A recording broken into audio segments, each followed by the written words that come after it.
那我们台南市针对我们电力改善及冷气装设工程呢，那我们是有自己的一套的。那我们是分为40群啊，就包含市区跟偏乡学校，让偏乡的学校不因为它的地处偏远而没有厂商来施作，可以全台南一起来完成电力改善及冷气的装设。这个太阳能光电设施做完之后以这个场地的话，我们夏天跟下雨天就不用担心。小朋友可以在这边练习，尤其是这个是棒球，这个部分他们可以在这边不受气候的影响。那另外我们产生的电能源的部分，可以节能。掌握市政3分钟，台南进步向前冲。欢迎收看市政3分钟。为了达成国中小班班有冷气的目标，台南市政府去年即组成工作小组进行发包工作，并且为了协助偏远地区学校如期改善电力系统并装设冷气，教育局采大校配小校的群组方式，并且以有经验的群长学校负责办理招标作业，在3月中旬已经完成第一批学校的电力改善工程发包。此外，针对学校装设冷气后可能造成电力能源负荷以及环境影响，台南市崇学国小创新规划太阳能光电打击练习场，除了提供舒适的校园之外，也创造友善绿能减碳的环境。接下来，我们来听听教育局长怎么说吧。那我们台南市呢，有技巧性的呢，那么把所有270多所的学校呢，规划成为40个群组。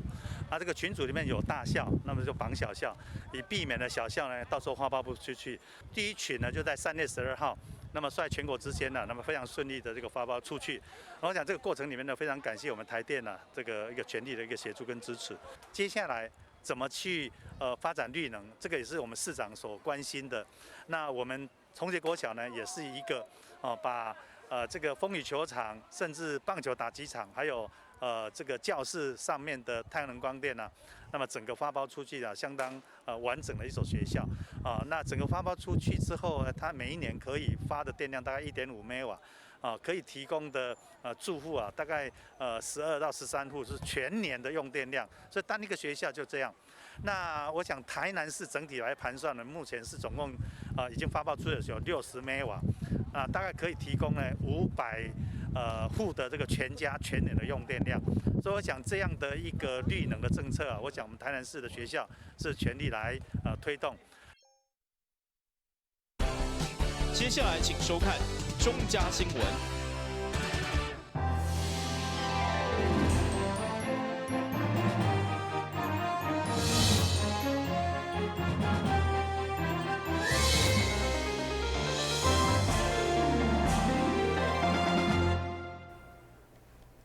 另外是估计欢迎看中嘉台南电新闻。议会定期会上午伫社会局业务报告当中，议员林美燕检讨市府正在推动的再次紧急救援连线服务。议员以全市1850位独居老人来看，不过实际申请的却只有351位，申请的比例偏低。议员林美燕表示，市府为了照顾独居老人甲肢体障碍者，会当装一款监测系统，一旦专人发现有需要紧急救援，第一时间得当连线服务。不过，这款的美意申办的比例甲现况需求人数明显落差，要求检讨。在第一时间的人，就是这些老人家，他跟我们的社会是有断层的。我们到底有这些服务的项目，我们在希望关心的时候，他能够接到这个资讯，他知道去申请吗？他知道吗？所以你那个局长，既然我们有这么好的一个社会服务，在关心这些长者、关心需要关心的人，我们为什么让他的母数这么的高，结果去申请的人是这么的少吗？不好意思，这个部分跟一周报告一下，它是属于独居的，而且身心障碍者这个部分，它不是全面的去装了。所以这个部分的话，他有独居的或身心障碍才会提出申请。当然，社局除了表示会加强宣导，嘛强调目前推出的无人志工，正是要来弥补独居老人的生活困境，由社工搭配志工的协助，得当伫第一时间提供紧急的照顾服务。台南新闻管制林根采访报道。接选议会共款检讨比例不足，也有中青公务工会收容照顾比例。议员罗坤福质疑的是，以目前契约会当收40位弱势称位，结果到今只有7位，相当不满，要求社局加强宣导来照顾艰苦人。议员罗坤福伫社会局的工作报告持续关心市府委外经营的中青公务，强调这款安养长期照顾中心一个月市府只收9万，因扣甲市民每个月收3万外、4万外的高价费用，加上公费收容到达只有70%，这款无到1/3的比例偏低，根本无照顾到艰苦人，质疑道理相像。政府遮侪资源。要有这艰苦人使用，结果恁拢囥伫遐，你甲互人假想讲恁是独立财团，会当互你收40个，结果你甲收一个7个。因政府阮来加强来宣导啦，来甲因看要求。什么叫做加强宣导啦？无因啊，告诉我。安尼就是你甲幽兰山庄，大家拢讨好势嘛。袂啦，大家伫遐讲好听话尔嘛。社局会后表示，有关老人公费收容照顾服务已经完成签约，所计收入户甲中介收入等弱势民众拢当提供，强调会加强宣导。台新闻军及林根采访报道。是当一摆海上巡警安平回乡，对古巴以来将近有40档的历史，每一摆拢去因大批人雕。而这届回乡将伫5月1号登场。主办单位安平零制店会同高雄洪分宫甲零制店特别办记者会，欢迎民众共同来参与这项宗教的盛事。由林恒洪分宫、零制店以及安平零制店主办的4档1考海上回乡活动，5月1日将伫咧安平外海登场。主办单位特别伫4月27日举办记者会，邀请台南市政府民政局副局长吴明熙。安平区长赖清竹、高雄林恒区长陈新发、安平开台天后宫主委罗友礼，以及真侪地方明代、士绅等共同来做宣传。再来一张哦，赞！4年一届的迄个海上回乡吼，由咱洪分宫来甲咱安平零制店吼，以及伫遮邀请大家吼，若有时间吼，踊跃来参加。因为这大概4档较有一抓。所以大家吼，欢迎大家来踊跃参加。这个活动已经办过了10年啊。以早上起早是小型的2-3只船啊，家己来，但有记录的到今已经钓到界，咱要40年啊。因为安平甲咱高雄等于讲海上一条线，掠鱼的来到安平遮，伫遮休困。也是有大风大浪，拢伫遮咧休困就对啊，避难啦吼。所以吴新忠安平甲高雄建立一个友谊的桥梁。即摆用靠着新准的力量，将2个安平甲高雄人民甲连接在一起。即个计时点哦，大家讨来继续丰收，2地感情继续咱平和友谊长存。过去高雄林恒的渔民到安平掠鱼时，拢会到安平开泰天后宫、安平观音亭以及零制店参拜，祈求鱼获丰收、海上平安。后来因为林恒的渔民感念零制店呵护千岁庇佑，将呵护千岁分灵到林恒，并建立零制店供奉。随着两地情谊渐渐培养起来，海上回乡这项活动嘛变成4档1考固定举行。经过9届，总共37档的办理，同行的船只甲信众嘛愈来愈多。海上巡警安平回乡也变成台南、高雄两地的宗教盛事。台南新闻张硕伟采访报道。讲到5月个别报税，大家拢一粒头2粒大。不过财政部为了方便民众申报，持续创新服务，参照今年就是加增加手机报税加行动电话认证这2项。上午南区国税局嘛扩大宣导，提醒民众5月1号开始申报到31号查止。5月报税将要登场，财政部南区国税局为了向民众宣导今年报税新增加用手机买通，而且全程唔免插卡，加上行动电话认证等等，如果轻松方便。今天要来开箱最新的手机报税，这是财政部报税网站，健保卡选行动电话认证，登入系统，输入身份证号、行动电话和健保卡号验证身份之后，就可以申报了。也可以用户口名簿户号加查询码，或是台湾 FIDO 验证身份，省时效率一直搞定。快来用手机报税！使用这个手机报税呢，其实你可以透过有3个招式。第一个就是用行动电话认证，那第二个你如果不想用行动电话认证，你也可以用户号加查询码。好，那这个查询码我们在超商的 kiosk 就可以列印。那如果你有申请 TW FIDO， 那你也可以用 TW FIDO 的方式去做这个手机报税。这个是你入门的管道，就是这样免插卡，你随时随地你都可以完成报税的动作。当然，受到肺炎疫情冲击，不管是被隔离的民众，或是执行相关医疗服务人员，然向政府请领各种的补助津贴，或是3倍券等等拢免税。而且真正报税有困难，会当申请延期，或是分期缴纳。因为很多民众可能因为从去年开始就有受到疫情的影响，他可能在申报缴税，他没办法很顺利的可以一次就完成这个缴税哈，所以政府还是有提供一个延期缴税或分期缴税的这件措施哈。然后延期缴税最长就是1年，然后分期缴可以分到3年啊。然后这个部分都要提出申请啊，申请一定要在5月31日之前提出申请。不管你是从网络申报那边去提出申请，还是你到我们国税局临柜哈，用书面写的申请书来申请都可以哈。虽然政府全力推销网络报税，不过有完要2成左右的纳税人以临港申报，所以当分局持续遵照防疫规定，在户外广场规划分流动线，请民众注意。申办的项目分4条动线，那也用颜色管理来引导民众依序进入到设在地下1楼的申报会场。在入口处的地方，我们设有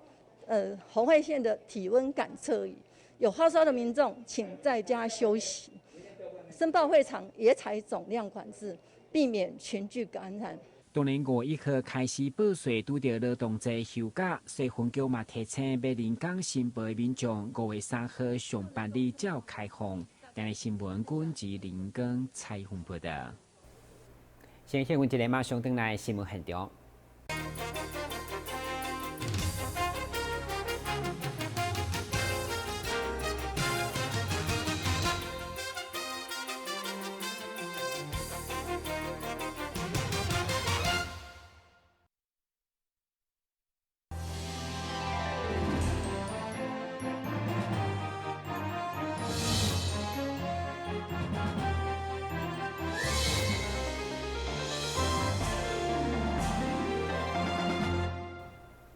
个人社会所面临的健康课题之，就是脚老虎的保养，所以护工山南台北院特别邀请杜元坤院长举办健康讲座，会中吸引数百名民众到场聆听。当年热心公益、有台湾之光称号的杜元坤，目前担任义大病院院长，曾经得到2019年医疗奉献奖。2月4号下午，应邀护工山南台北院举办健康讲座。包括市长黄伟哲、立委陈廷辉以及多位民意代表拢到场出席，肯定院长对社会公益的付出。院长这些年来从事的社会公益，真的是让人家非常非常的感谢，也感动，充分实践了佛陀的这个人民爱物的精神。谢谢各位来南台别院，谢谢各位来参加杜院长非常非常精湛的这个健康讲座。希望这个讲座结束之后，回去大家不仅来南台别院这个同沐佛恩，能够心灵平安喜乐之外，能够在健康上，能在生活上有更好的这个生活质疑。护工山南台北院主持满洲法师表示，会促成这场的健康讲座。一方面是因为媒体人甲凯尔集团的看线，另外因为杜元坤院长本身是台南囡仔，抱着对乡亲的回馈甲疼惜，才伫短短2个月内促成这场的讲座。诚如刚刚我们市长讲的，南台北院呢，我们最主要呢给大家一个身心灵的健康。那我们也感谢呢院长，他回到台南的故乡，他可以说是我们台湾之光啊，在台南边啊，台湾之光，我们也以院长为荣。但是除了身体的保健以外，精神、心理的保健也是很重要的。所以在佛教讲，怎么样做心理的保健呢？第一，就是心宽，你就能自在；第二呢，你要放下，你就能淡然；第三呢，这个要乐观，要进取；第四呢，知足感恩啊。这场健康新希望分享的是软骨再生的新技术，甲如何保护脚头乌。大院长表示，人体脚头乌是承受体重上重要的关节。如果正常徛的，承受的力量是体重的1倍。那呢，爬楼梯或者是运动，有可能是承受体重的2到10倍。如何保护脚头乌，避免软骨的磨损，就相当重要。咱知影吼，年纪是45到64岁吼，查某囡仔吼，伊的这些关节会差30%，但是咱65岁以后呢，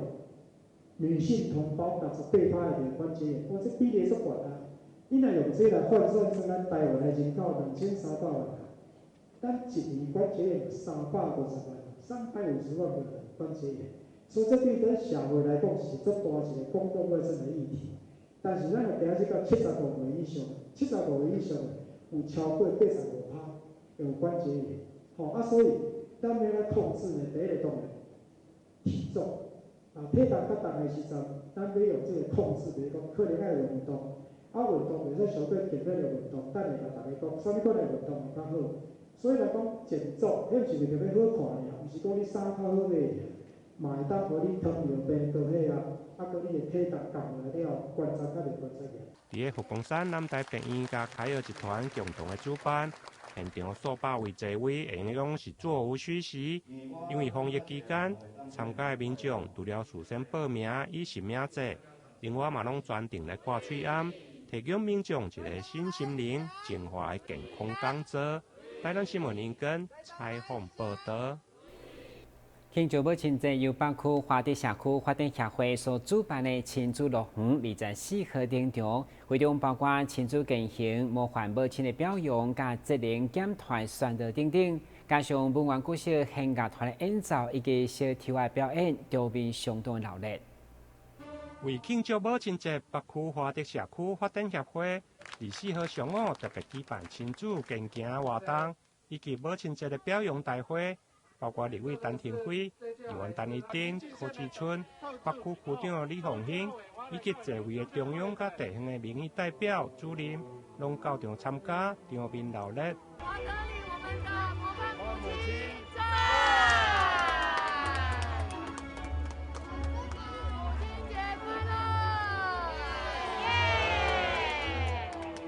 阮今仔日就是咧办母亲节的活动，最主要就是管弦乐团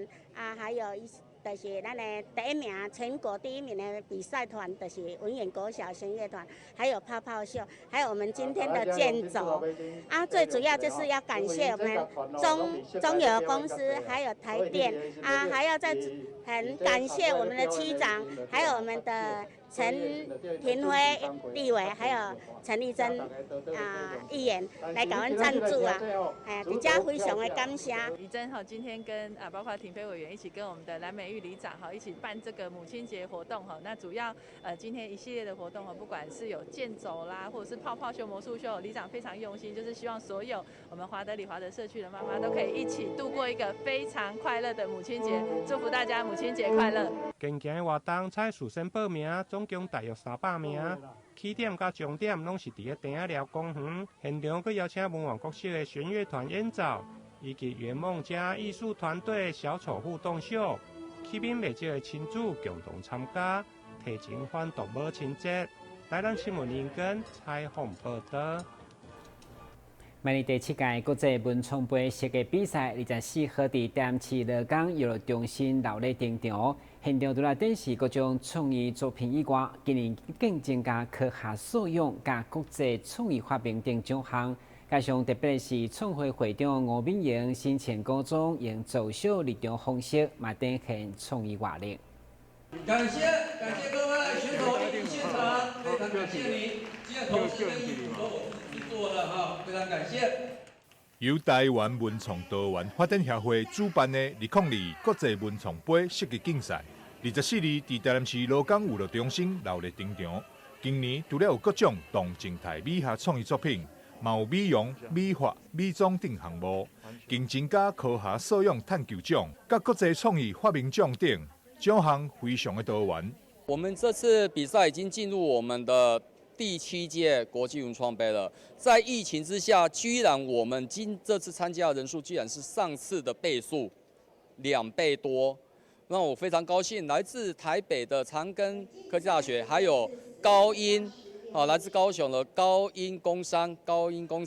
都来到我们现场来支持我们这次的比赛。那我们这次的比赛有动态跟静态，而且我们这次的作品又不一样。那我们这次因为我们的团队里面，我们有参加过国际的发明奖的52项得主，谢天杰教授，他52项得主还是接受总统的接见。那我们还有25项的陈伟任哦，还有那个俊逸老师哦，那都是在这么优秀的人才之下，所以我们这次的组别又增加了很多。这届活动有侪间学校组团来比赛，希望透过竞赛，让学生展现技术、发挥创意，未来在毕业了后，会当更有就业竞争力。参加这个比赛啊，就是会去学到更是更要的在商业上的一些作品，然后你就去看到别人的，从中做学习，然后你也会学到很多不一样的别人的做法，然后也可以就是回馈于学校，在学校也可以做连接。当你出去到业界的时候，你就会看到哦，原来比赛的东西也运用在我们在这个商业上，我们可以使用到。在学校都是用理论实作在教学，但是他们出来外面比赛，他可以参与一个实作。然后除了实作以外，他还可以去看到别人的作品，然后借由这样子的参观，学生会提升他们在学习的动力。学生有得名，对学生未来的话呢，是更有一个肯定。这是对学生来说是非常好的机会，所以感谢呢吴理事长有这样的一个平台，让学生呢多于来参与。除了比赛，协会今年更举办观看观北美活动。希望借此号召更多人做伙投入公益，帮助需要帮助的人，和这场国际文创杯设计竞赛加了温暖甲关怀。台南新闻张硕维采访报道。现在来关心详细天气变化。现在是这分有时好天气，温度23度到29度，落雨球一成，海面平均风力4级到5级，上大阵风7级。介绍收看4月26日中加台南电新闻，咱再会。